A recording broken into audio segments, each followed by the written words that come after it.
Georgia is disrespected by the national media yet again. Should we really be surprised at this point? Another list comes out, leaving Georgia off. We'll talk about it today on the Locked On Bulldogs podcast.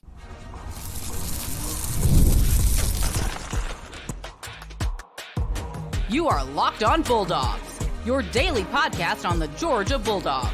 Part of the Locked On Podcast Network, your team every day. What is up, everybody? Welcome back to the Locked On Bulldogs podcast. Hope you're having a great weekend. I am Daniel. Clint is off today, but we are talking about the disrespect that the Georgia football team has been getting, which, again, shouldn't come as a surprise to any of us, but here we are talking about it nonetheless. If you're new to the show, we're so glad that you're here. Thank you so much for watching on YouTube, for subscribing on the audio side of things. If you're part of the 199, that means you stay till the third segment. You guys are the best, and we greatly appreciate you. Today's episode brought to you by GameTime. More on them in a second, but let's get into the content for today, which is Bud Elliot releases a list of the top 10 toughest places to play in college football. Bud Elliot works, it's on the Cover 3 podcast, which is generally a great college football podcast if you're interested. And just in full disclosure, Bud Elliot, generally a guy whose opinions I enjoy, who I think is knowledgeable in talking about college football. He puts out a list of the 10 toughest places to play in college football, and I don't think the list top to bottom is absolutely absurd, but I think that there are some ridiculous aspects of it, and we'll get to those in a moment. But let me just start by hitting you with the list. He's got LSU at number 1, which all right, we're going to talk about the list in a second, but whatever. He's got LSU at number 1.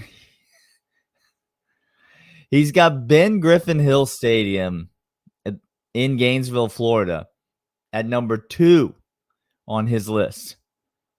Rice Eccles, Utah, number 3. Memorial Stadium, Clemson, number 4. Beaver Stadium, Penn State, number 5. Kyle Field at 6. War Memorial Stadium in Laramie, Wyoming at number 7. Neyland at 8. Bryant-Denny at 9. And Autzen in Oregon and Eugene at 10. That's the end of the top 10 list. And you'll notice here on the Locked On Bulldogs podcast that we are talking about this list, even though perhaps you picked up on the fact that Sanford Stadium there in Athens, GA, maybe you've heard of it, did not make the list. Listen, Georgia continues to somehow have this moniker attached to them as if, the football team is good, but the stadium's not very loud. The stadium's not very difficult. It's not a true elite road environment in college football. And a lot of times this narrative is being purported by some idiot like Brandon Walker, who literally just gets paid to spout off nonsense to try to get a reaction from people. And to be fair, he's very good at his job because he says a lot of dumb things and a lot of people react. And that's why companies who enjoy putting out ridiculous content pay him a decent amount of money, I imagine, at least a living wage, I assume. Brandon, hope you're doing okay, to do what he does. So lots of stuff gets said about Georgia in terms of it not being a true elite environment. And I just don't get it. I've been to a lot of games at Sanford. I've been to a lot of games at a lot of other places. as well. I don't know how you can look at, say, the Tennessee game from a couple of years ago. You remember that game. Going in, there was so much talk about, oh, Tennessee's not worried about the crowd noise. The crowd noise is not going to be anything. The crowd noise is not going to impact the game in any way. How could anyone have watched that game? And a lot of people watched that game. And that was the narrative going in. How could anyone have watched that game and come away from that game thinking anything but the Georgia football fans and the Sanford Stadium environment are as good as there is in college football? I'm not saying they got to be at the top of this list, but I'm saying if you're making a top 10 list of toughest places to play, just look at what's happened at these games at Sanford Stadium. We'll talk about the results in a second, but look at the way that the crowd has impacted the game. It's not just the Tennessee game. There have been so many times when I've either been in the stadium or I've been watching it on TV, and it was plainly obvious to see that the crowd was in the head of the opponent, that the pre-snap penalties were through the roof, that the noise level was unbelievable. And I'll just add this. I think Georgia fans might not like this, but I think some of the criticism or some of the general narrative that Georgia is kind of a sleepy atmosphere, that it's kind of a sleepy fan base, that they're all just sort of sitting on their hands. I think part of that narrative is nothing but laziness on the part of national media and non-Georgia fans, but it's laziness, Georgia fans, listen to this, based in historical truth. I think there have been times in which that narrative was absolutely correct about Georgia. I think there have been times in which the atmosphere, the environment at Georgia was not all that great, if I'm being honest. And I think part of that has been, could be attributed to the product on the field in some of the down eras. But I think part of it is the in-game atmosphere. I think part of it is the concerted effort that staff in the program have made to create a better environment, a better atmosphere, to make upgrades to the music, to make upgrades to the lights, to make upgrades to the traditions and pageantry that surrounds the game. I think Georgia for a while fell into the trap of being all historical traditions and no innovation and new hype. And I think if you're a college football franchise, a college football team, you've got to walk that line between keeping your traditions, right? The battle hymn and all the fight songs and all of the things. And then you've got to add Light Up Sanford. You've got to add the video board. You've got to add the red lights. You've got to add to that. And I think Georgia has in recent years done a great job of doing that. And I think you've seen the game day atmosphere change dramatically. And the reality is that a lot of these idiot pundits, they're just lazy. They're just lazy, and they watched a bunch of Georgia games in the 90s, in the early 2000s, and they were like, that's kind of a sleepy atmosphere. They just play, the marching band just plays, and like that's all that really happens in that environment. It's not very loud. It's not very crazy. They don't have cowbells. They don't do whatever. But that narrative is just blatantly false. And so let's talk more about what makes this narrative. I haven't even gotten to the thing that is the most ridiculous aspect of Georgia being left off this list. And so we're going to talk about that. and why some of these other teams absolutely do not belong here. All of that next, right after these. But first, let's talk about eBay Motors. Passion, drive, and patience are the winning formula for winning championships and also what keeps your ride or die alive. eBay Motors has everything you need to maintain your vehicle and level it up to peak performance. Superchargers, roof racks, exhaust kits, LED headlights, and much, much, much, much more. Whether you're into speed, power, or style, eBay Motors has you covered with over 122 million parts. For your number one ride or die, you'll always find exactly what you're looking for. With eBay Motors Guaranteed Fit, the part is guaranteed to fit your ride every time or your money back, because with eBay Motors, you're burning rubber, not cash. With all the parts you need at all the prices you want, it's easy to make your car the MVP and bring home huge wins. Keep your ride or die alive at ebaymotors.com. Eligible items only. Exclusions apply. eBay Guaranteed Fit for U.S. customers only. Georgia is not a difficult place to play. I just want to be clear when I say that the title of this list, and I just remembered I have it. I'll put it up if you're watching on YouTube. This is, again, from Bud Elliot, Cover 3 Podcast. I like Bud Elliot. I think he generally has good things to say. The title of this list is Toughest Places to Play in College Football. Not loudest stadiums. Not most crazy fans. Toughest places to play in college football.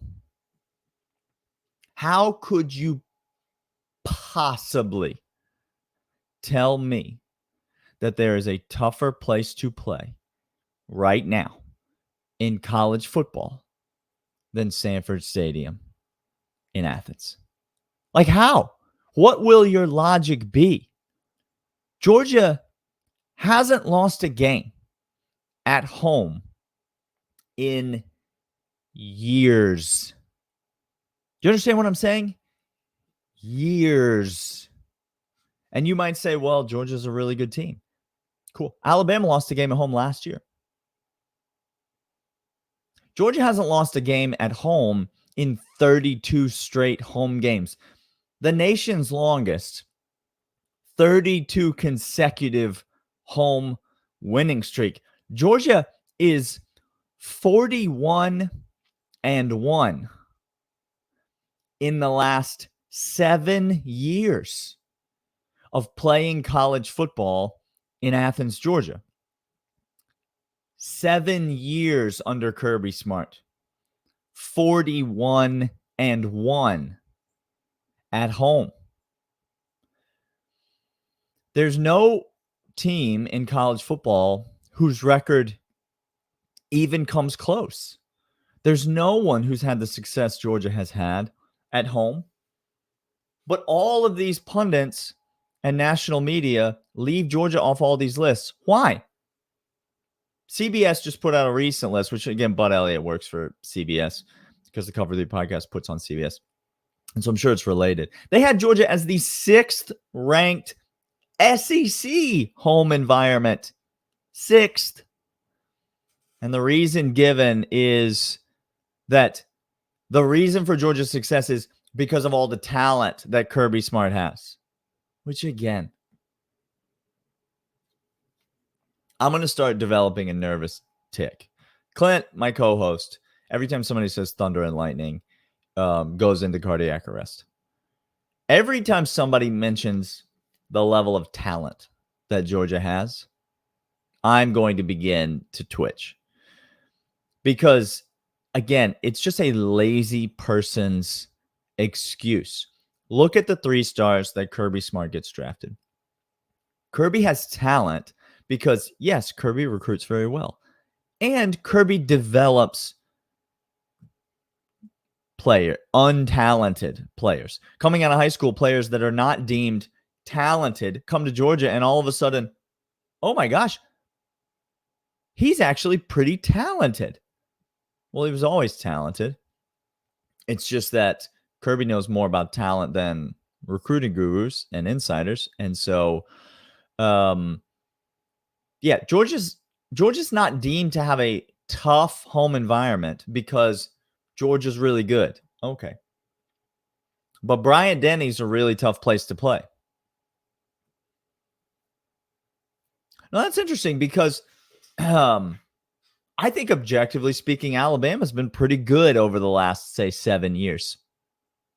Would you, Alabama's, they've been decent at football over the last 7 years, I think. I know they won a Mickey Mouse championship without Kirby Smart, and that's pretty much, 2017 was the last real championship that Alabama won. And so, but over the last 7 years, they've been a pretty good college football team. They have a tough environment to play in. And they have a worse record at home than Georgia does in that same span. What are we talking about? Like, what are we doing with these lists? 41-1 in the last 7 years. 32 consecutive wins. And now, let me put this list back up. First of all, I can't even get to Tiger Stadium. Let me just go right to number 2.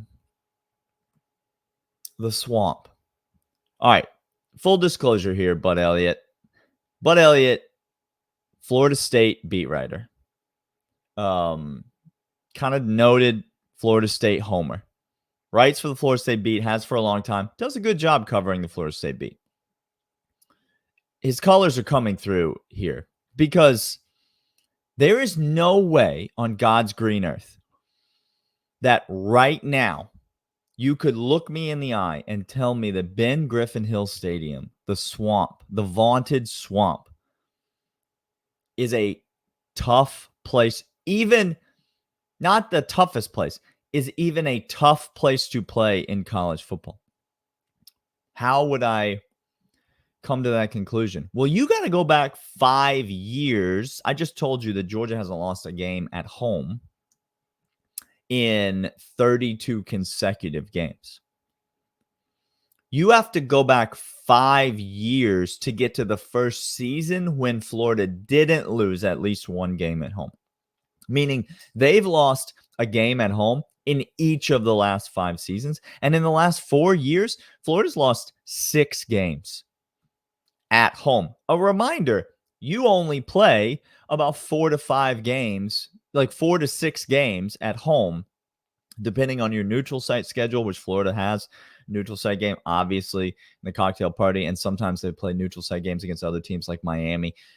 You only play 4 to 6 home games a year, and I'm telling you that they've lost 6 in the last 4 seasons. Georgia's lost 1 in the last 7 seasons. Florida's lost 6 in the last 4 years. And you're going to tell me that the Swamp, a place that I've seen Vanderbilt walk into and walk out with a win, the Swamp, a place where Florida last year lost to Arkansas, the worst team in the SEC. Arkansas, Sam Pittman and Arkansas went into Ben Griffin Hill Stadium and worked them silly, the Gators. You're going to tell me that place, Bud Elliot, is one of the toughest? That is an actual joke. All right, we'll get to the rest of this list. I'm going to start. I can't talk about Florida anymore. We're going to get the rest of the list coming up right after these. But first, let's talk about GameTime. GameTime is the place that I go, that Clint goes, that we go at the Locked On Bulldogs podcast to get all of our tickets. It is summertime, which means it is MLB ticket season. Going to baseball games is absolutely fantastic. I love to take my kids, take the family. We go down to Atlanta, head to the Braves game. Whatever the ticket is that you need, whether it's MLB games, whether it's concert tickets, whether you're going ahead and getting a jump on next year's college football season, GameTime.co is the place to go. Download the GameTime app or go to GameTime.co. They are the place to go to get the best tickets at the best prices. Listen, Clint and I, we've told you this on the podcast before. We have tested this. We've used all the apps. We've had them all side by side. We've looked at the same tickets on different apps. We've looked at the fees. We've looked at how much it's going to cost, the out-the-door price. A lot of these apps will get you in the door by saying this is how much the ticket's going to cost, and then you get all those fees and you get all that stuff, and by the time you leave, you're paying twice as much as you thought you were. We tested them all, and GameTime has been legitimately the cheapest option to buy the same great tickets for the events that you want to go to every single time. Visit GameTime.co or browse through the GameTime app. Use it to find your last minute ticket deals, your flash deals, your zone deals. See the view from your seat. All of that. Take the guesswork out of buying MLB tickets with GameTime. Download the GameTime app, create an account, and use the code LOCKEDONCollege for $20 off your first purchase. That is Locked On College for $20 off your first purchase. Terms apply. Again, create an account and redeem the code Locked On College. Locked, Locked on ON College, COLLEGE for $20 off your first purchase. Download the GameTime app today. Last minute ticket deals, lowest prices guaranteed.